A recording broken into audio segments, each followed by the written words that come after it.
So if you want to fully charge your electric car for just £8 64 pence, then keep watching this video and watch it till the end, and you see how you can charge for that cheap.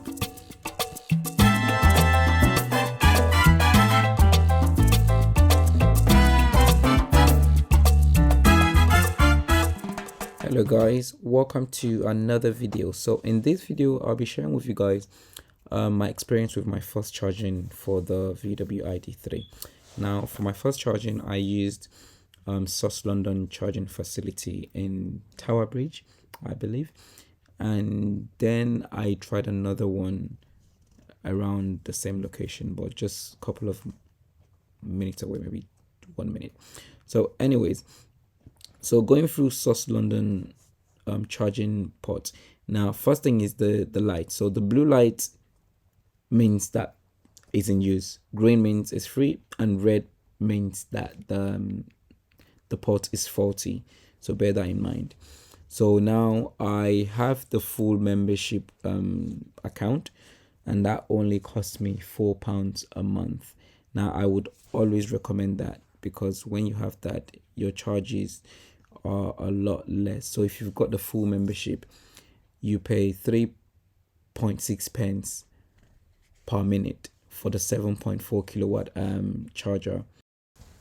So please remember though, if you lose your card, even if you're a full member card user, if you don't have your card with you, you'd have to do it like a pay-as-you-go member. So sorry, on pay-as-you-go. So which means you'd have to pay the normal price for pay-as-you-go usage. So make sure you keep your card, because without it you'd have to pay the normal price. So in terms of ease of use, it's really very simple. So when I got there, all you've got to do is take your card, go to the charging port, swipe your card over the screen, and you get the welcome page. Now when the welcome page comes up, you either plug the cable that's already attached to the charging port into your car if you're using the CCS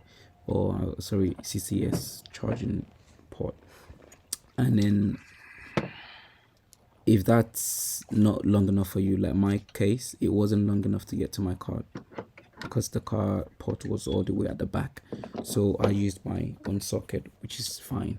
So, and once I plugged in the cable to the car, I then took it and plugged it into South London's charging port, and that was it, and the charging started, and that was it. So the session started.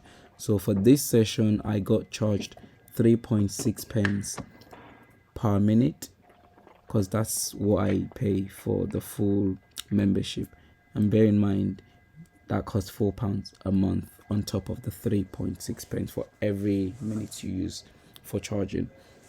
So at the end of the charging session, I used in total, bear in mind I'm not an electric car geek or something, so it's my first charge, so don't expect me to tell you some expert reviews in that. So I used I got 57.8 kilowatt hours of battery charge from that port, and that lasted about 7 hours and maybe 30 or 40 minutes between that. But the car did show 7 hours and 25 minutes, but the time went up with time because the power that was coming into the car got dropped along the line. Sometimes I was getting 36 miles an hour, and sometimes I was getting 34 or 35. And during my other charging experience, I've actually got 31 miles an hour, which is slower. So bear this in mind. So it's quite unfortunate that you're being charged per minute, but the rate of power that's coming into the car is actually not always consistent. It's not the same, but you'll be paying the same fee regardless. So at the end of the charging session, I actually paid in total £12 and 24 pence. Now that works out a lot cheaper than the 458 minutes Now this is because Source London caps their price to 4 hours at night. Sorry, they cap the time to 4 hours. So even though I was there for 7 hours and 38 minutes, I only got charged for 5 hours and 38 minutes. Now the reason being that I was only charged between 1 a.m. and 5 a.m., which is the cap period, right? And then from 5 a.m. to 7 a.m. was within that cap period, so that was free. And then they started charging me again after 7 a.m.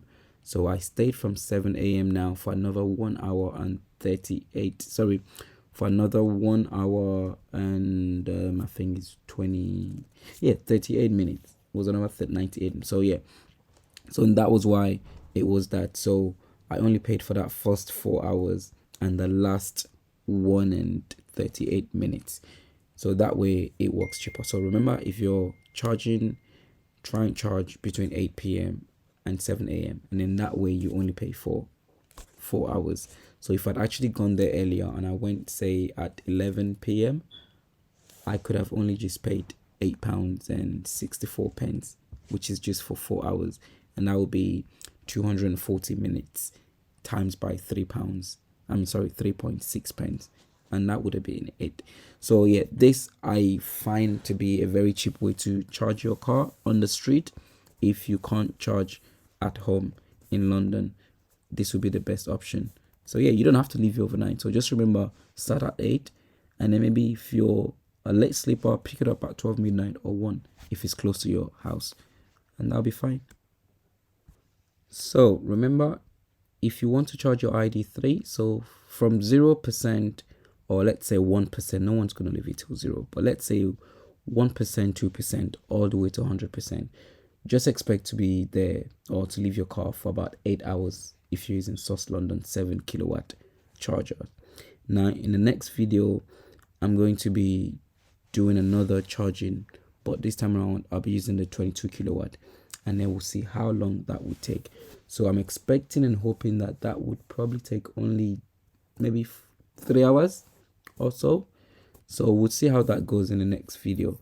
In the next session using the Source London charging port or station. So yeah, now I hope this video has been useful to you, and if it is, or if it's been informative, please don't forget to like, comment, subscribe to the channel, most importantly, because this really do help me put more time into this. And remember, so yeah, like and share the videos, and if you have any question that I didn't cover in the video, then leave a comment below, because then I'm pretty sure I didn't remember to put down everything I wanted to, or something that you might be thinking of asking. So leave a comment below and I will definitely reply to them. So thanks for watching again, and catch you in the next video.